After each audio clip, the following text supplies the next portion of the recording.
Cultural narratives in athletics often equate peak performance with maximum exertion. The common assumption is that athletes must hype themselves into pure adrenaline. But biological reality dictates a completely different requirement.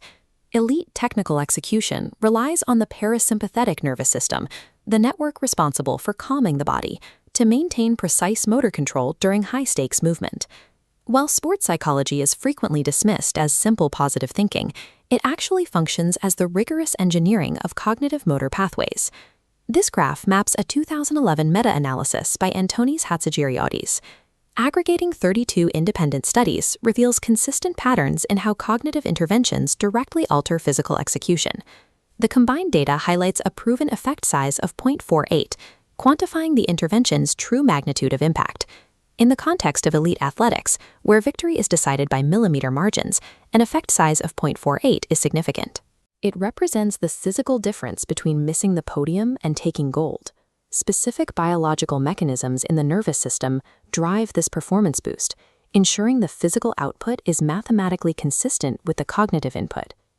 Uncalibrated generalized motivation, the attempt to aggressively hype the self, overloads these pathways and actively degrades precise motor mechanisms. Achieving peak physical output requires an athlete to treat their mind as configurable control software rather than an emotional cheerleader. Arousal represents the raw physiological activation of the nervous system, a precise measure of the body's wakefulness and reactivity. This chart maps the inverted U theory of optimal functioning.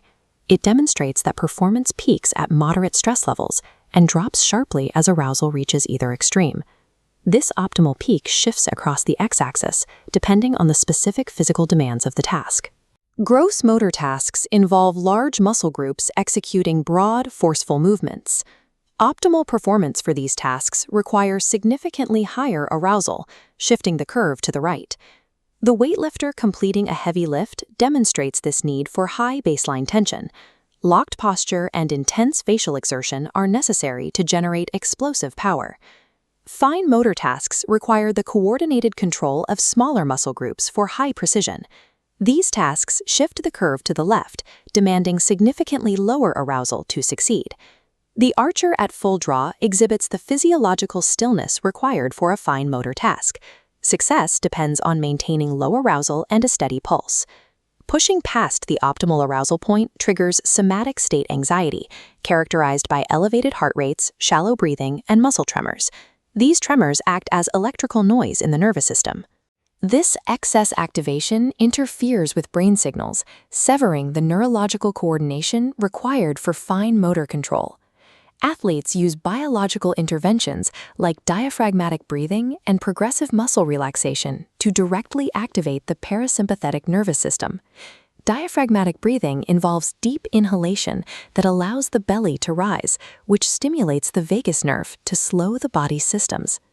Diaphragmatic breathing functions as a mechanical lever, physically forcing the heart rate and respiratory system back into the optimal, task-specific zone.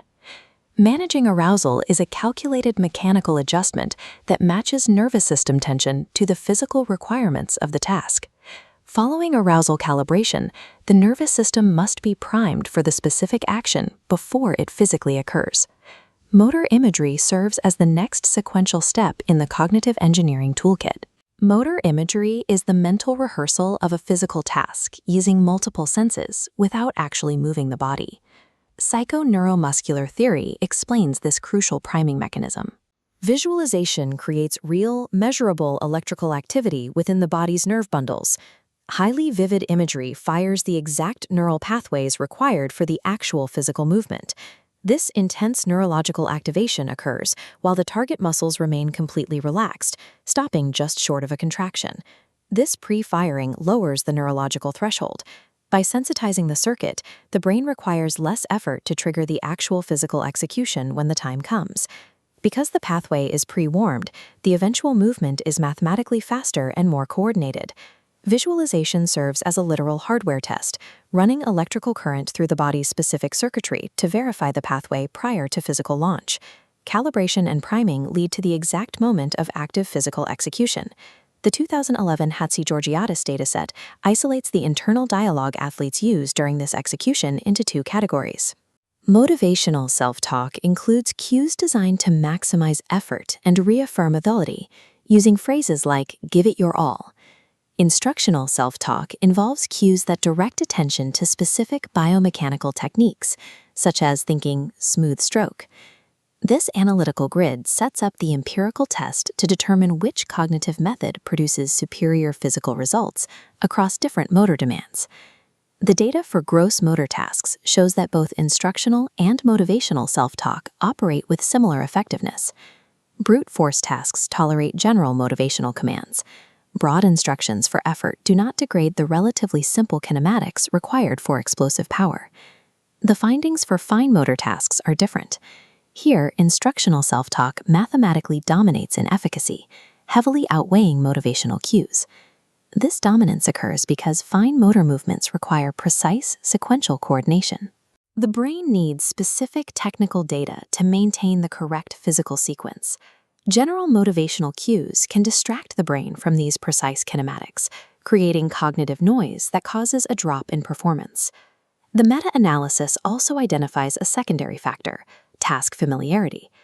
This line graph shows self-talk efficacy peaking during novel tasks before sloping down into a plateau as a task becomes well learned.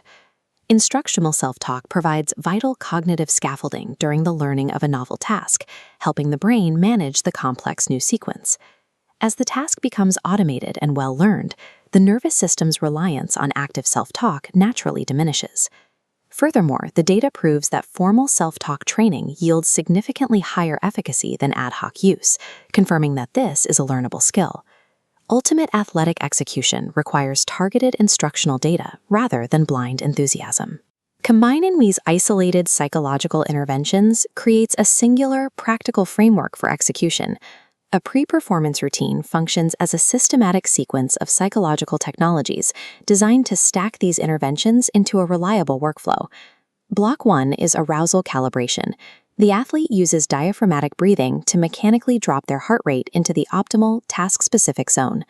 With the baseline calibrated, Step 2 utilizes motor imagery to prime the neural pathways.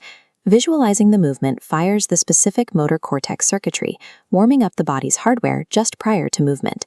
Step 3 triggers the physical execution using instructional self-talk. The targeted instructional cue delivers the final, precise kinematic data to the primed muscles, initiating flawless physical movement. The mind operates as the body's control software. Engineering these cognitive inputs provides the only empirical path to guaranteed physical output.